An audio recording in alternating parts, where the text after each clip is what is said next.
बिस्मिल्लाहिर्रहमानिर्रहीम। अस्सलाम वालेकुम व्यूअर्स, मैं हूं आपकी होस्ट इरम। मैं आई हूं आज अलीज़ा आर्ट गैलरी में आपको रेहान मुनव्वर से मिलवाने के लिए, और हम उनसे मुख्तलिफ़ सवालात करेंगे कि उन्होंने अपने सफ़र का आगाज़ किस तरह किया। अस्सलाम वालेकुम। वालेकुम सलाम। कैसे हैं आप सर? जी शुक्र अल्लाह का। जी, आप हमें बताएंगे कि आपने अपने इस सफ़र का आगाज़ किस तरह किया? हमारा ये है कि हमारा 4th जनरेशन में है ये पेंटिंग का और कैलीग्राफी का काम। जी। तो स्टार्ट जो था वो बचपन से ही था, मतलब इस फील्ड में रंग और कैनवस और बहुत सारी चीज़ें जी। वो विरासत में ही था, तो ज़्यादा एफर्ट करने की ज़रूरत नहीं पड़ी। लेकिन ये है कि बहुत सारी चीज़ें देख के सीखने को मिला, जी। जो कि डिफरेंट जगहों पे जाके या टीचर्स से सीखना था। वो घर से ही इब्तदाई तालीम ही कुछ इस तरह से हुई कि कलर्स और ज़ाविये जो है वो सीखने को आसानी हो गई। जी। तो उसका जो सिलसिला है वो हमारे ग्रैंडफादर ने स्टार्ट किया, तो उन्होंने 1922 में ये स्टार्ट किया। तो उसके बाद उन्होंने कैलीग्राफी को नसाब में भी शामिल करवाया, मतलब कैलीग्राफी को नसाब में शामिल करवाना और कैलीग्राफी की एग्जीबिशंस करना इलिस्ट्रेशंस के साथ। क्योंकि पहले एग्जीबिशंस होती थी, जो कातिब लोग थे वो एग्जीबिशंस करते थे या वो अखबार वगैरह लिखी उन्हें बोला जाता था जी। तो उन्होंने बाकायदा जो कैलीग्राफी का आगाज़ किया 1950s में, उन्होंने क्या किया, जो कैलीग्राफी का स्क्रिप्ट होता था उसका जो ट्रांसफर जो है ना, वो अपना एक विजुअल का एक इम्पैक्ट दिया पेंटिंग में, कि आप वो जो चीज़ पढ़ रहे हैं वो आपको बैकग्राउंड में उसका जो है ना शाहकार, वो उसका जो तर्जमा है, ट्रांसलेशन जो है वो आपको क्लैरिफाई हो रही है, उसको आपको क्लैरिफाई करने की ज़रूरत नहीं पड़ी। दैट्स कॉल्ड मुसव्वरी। मतलब कैलीग्राफी और मुसव्वरी उन दोनों को मिक्स किया, वो ट्रेडिशनल कैलीग्राफी के साथ उन्होंने फर्स्ट टाइम किया, और शुक्र अल्लाह का कि उसके बाद उनका बहुत सारा काम, बहुत सारी तकरीबन 350 के करीब एग्जीबिशंस हैं, बहुत सारी दुनिया में काम है। लाहौर म्यूज़ियम फादर मुनव्वर इस्लाम ने काम स्टार्ट किया, तो उन्होंने बहुत सारी एग्जीबिशंस की। उन्होंने स्पेशली काम किया ख़त दीवानी में। वो मतलब कह लें कि पाकिस्तान में पहले इससे इस फॉन्ट में काम नहीं हुआ था, तो उन्होंने बहुत ज़्यादा काम किया ख़त दीवानी में। तकरीबन कोई 2000 के करीब उनकी पेंटिंग्स हैं। बहुत सारा काम पूरी दुनिया में डिस्प्ले है, लाहौर म्यूज़ियम में है, और बाब पाकिस्तान का पत्थर उन्होंने लिखा। उसके बाद जो सवात में चैरिटी का एक ऑक्शन का प्रोग्राम था पेंटिंग्स को लेके, 56 मास्टर्स का काम था, तो उनकी पेंटिंग की जो बिड हुई थी दुबई में, वो सबसे महंगी पेंटिंग थी पाकिस्तानी, वो 40 लाख रुपए की थी। तो वो भी वो चैरिटी के लिए ही सारा पैसा सवात के मुसलमानों के लिए था। तो इसी तरह और बहुत सारी ऑक्शन हाउसेस में उनका काम किया, बहुत सारी एग्जीबिशंस हैं उनकी, बहुत सारा परमानेंट काम है और मज़ीद कर रहे हैं। मैं भी इसी तरह मैंने 10 सोलो एग्जीबिशंस की हैं, बहुत सारी वर्कशॉप्स की हैं, और जो ग्रुप शोज़ हैं वो बहुत सारे हैं। अभी गुलबर्ग में मैं अपनी मतलब मेरा स्टूडियो भी है यहाँ पे गुलबर्ग में, और ये मेरी अलीज़ा आर्ट गैलरी के नाम से एक कमर्शियल गैलरी है जो कि मैं रन कर रहा हूँ, जिसमें बहुत सारे मेरे टीचर्स का, स्टूडेंट्स का, बिगनर्स का काम है। कोशिश है सबको लेके चलें, प्रमोट करें। और आप इस फील्ड में किससे मुतासिर थे? इस फील्ड में बहुत सारे लोगों से, मतलब मुतासिर तो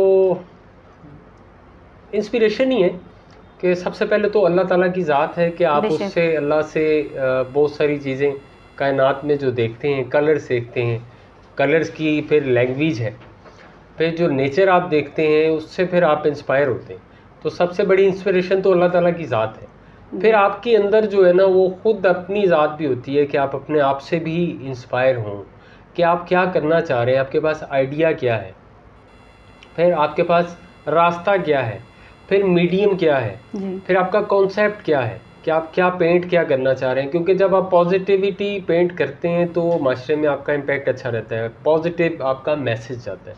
तो कोशिश करें कि पॉजिटिव पेंट करें, अच्छा पेंट करें, और अच्छी जगह पे आपका डिस्प्ले हो, और जो भी कंटेंट हो, जो आपका आइडिया हो, वो आपका अपना भी मैंने बनाया हुआ है। वैसे मैं घर पे ही ज़्यादातर काम करता हूँ, लेकिन यहाँ पे गैलरी में भी अपने काम करता हूँ, गुलबर्ग में भी मेरा स्टूडियो है। ठीक है। और आपकी कितनी एग्जीबिशन हो चुकी हैं और कितनी सोलो थी? मेरी 10 सोलो एग्जीबिशंस हैं और तकरीबन कोई 600 के करीब ग्रुप शोज़ हैं। 3 या 4 मेरे 2 मैन शो हैं। उसके अलावा परमानेंट जो मेरा डिस्प्ले है पेंटिंग्स का, वो उसमें मस्जिद नबवी की लाइब्रेरी में मेरी पेंटिंग माशाल्लाह डिस्प्ले हैं जी। उसके अलावा मेरी जो पेंटिंग्स हैं डिफरेंट बैंक्स हैं वहाँ पे डिस्प्ले हैं, डिफरेंट होटल्स हैं, रेस्टोरेंट्स हैं, डिफरेंट हॉस्पिटल्स हैं और इसी तरह बहुत सारी कमर्शियल बिल्डिंग्स में मेरा काम, मतलब इसराइल को छोड़ के पूरी दुनिया में मेरा काम जा रहा है। सही हो गया। और इस फील्ड में आने का कोई ख़ास मकसद आपका? इस फील्ड में आने का मकसद ये था कि एक तो हमारा ये नस्ल दर नस्ल काम है जी। तो एक कह लें कि कर्ज था कि इसको हमने अदा करना है अच्छे तरीके से।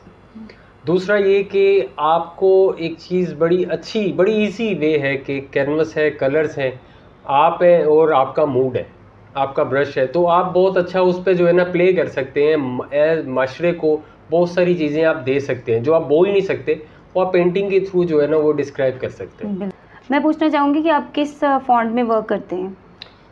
जो ट्रेडिशनल फॉन्ट हैं वो तो 7 हैं, मतलब जो बेसिक फॉन्ट्स हैं ना जी। जिन पे काम करके आप आगे बहुत सारी फॉर्म्स जो है ना वो डिफरेंट क्रिएट कर सकते हैं। मैं ज़्यादातर ख़त मौला में और ख़त सुम्बली में काम करता हूँ। ट्रेडिशनल फॉन्ट है, यहाँ पे मतलब इतना उनको पजीराई नहीं हासिल होती, लेकिन ये ईरान में, तुर्की में रजिस्टर्ड फॉन्ट हैं।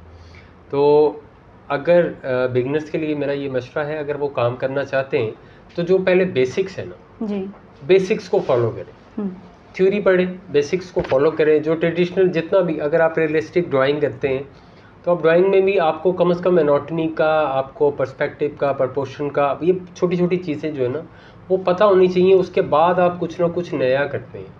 जब रियलिस्टिक पे अबूर होगा तो आप स्टाइलाइज फॉर्म में आएंगे, स्टाइलाइज के बाद आप मॉडर्न में आएंगे, मॉडर्न के बाद एब्स्ट्रैक्ट में आएंगे, एब्स्ट्रैक्ट के बाद कंटेम्प्रेरी आएगा। यहाँ पे क्या हो रहा है कि बहुत सारे ऐसे लोग, मुझे किसी से खिलाफ नहीं है, खुशी है सारे काम करें, बहुत सारे ऐसे लोग डायरेक्ट मॉडर्न या एब्स्ट्रैक्ट करना शुरू कर देते हैं। अब ना तो थ्योरी का पता है, ना बेसिक्स का पता है, ना बेसिक्स पे काम की है। सही। तो अब वो सारी चीज़ें की भी नहीं हुई तो वो डायरेक्ट जो काम है ना उसको वो अपने क्लैरिफाई नहीं कर सकते। जब आपको पता नहीं है आप अपने काम को डिफाइन नहीं कर सकते होते। जब आपको पता होता है, आपने ओल्ड मास्टर्स का, हिस्ट्री का थोड़ा पढ़ा होता है ना, तो आपको बहुत सारी चीज़ों में आसानी हो जाती है। आपकी टेक्निक्स क्या हैं?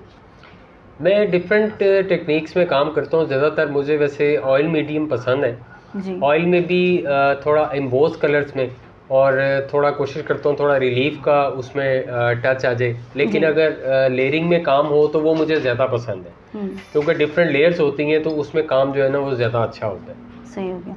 और ये जो यूनिवर्सिटीज़ आर्ट की हैं या कॉलेजेस हैं और इनमें जो तालिब इल्म आर्ट का वर्क सीख रहे हैं, आपको शायद इल्म होगा इस बारे में कि वो बहुत ज़्यादा एक्सपेंसिव है, तो इस बारे में हुकूमत कुछ कर रही है? गवर्नमेंट को ये करना चाहिए कि टैलेंट की कमी नहीं है, हमारे मुल्क में बहुत टैलेंट है किसी भी फील्ड में, आर्ट नहीं किसी भी फील्ड में।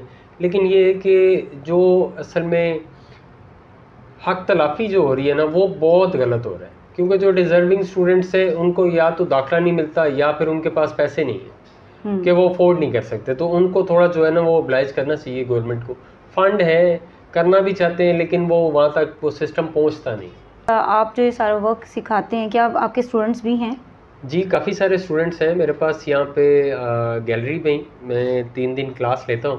मेरे पास लॉर्ड ग्रामर से AO लेवल्स के बच्चे आते हैं, पंजाब यूनिवर्सिटी से हैं, NCA से हैं। NCA से मेरी एक स्टूडेंट है, वो माशाल्लाह काफ़ी, वो अभी MPhil कर रही हैं। उन्होंने मेरे से यहाँ से काम सीखा, काफ़ी काम किया। कुछ स्टूडेंट्स हैं, कुछ कनाडा में हैं, अमेरिका में, वो ऑनलाइन भी अपनी क्लासेस भी दे रहे हैं और शुक्र अल्लाह का कि बड़ा ज़बरदस्त काम कर रही हैं वो। और आप क्या मशवरा देना चाहेंगे आजकल की यूथ को, क्या बताना चाहेंगे? यूथ के लिए और बिगनर्स के लिए मेरा यही मैसेज है कि मेहनत करें, काम करें, दिल लगा के काम करें, क्योंकि मेहनत का सिला जो है ना वो आपको अंडरस्टूड है मिलता है। जो भी आपने काम करना है कोशिश करें कि आप अपना काम करें, आप लोगों का काम देखें। इन्फ्लुएंस क्यों ना कहीं ना कहीं से होता है, लेकिन इंस्पिरेशन जो है वो इतनी भी ना हो कि आप इतने इंस्पायर हों कि ऐसा लगे कि आपका काम सेम है, वो उसी तरह की कॉपी की, आपका वो कॉपी वाला इम्पैक्ट ना हो, आपका अपना आइडिया हो, डिफरेंट चीज़ हो। बहुत सारी चीज़ें अभी भी करने को है, जितना काम हो चुका है ऐसा लगता है कि इतना काम हुआ है, अभी कुछ रह नहीं गया, लेकिन बहुत सारा काम अभी होना बाकी है जो आप कर सकते हैं। नाज़रीन, आज का मेरा इंटरव्यू आपको कैसा लगा मुझे कमेंट्स में ज़रूर बताइएगा और फीडबैक कीजिएगा ताकि मैं इस तरह के फ़नकार आपके सामने ला सकूं। मेरे चैनल को सब्सक्राइब करें और बेल आइकन को दबाना मत भूलिएगा।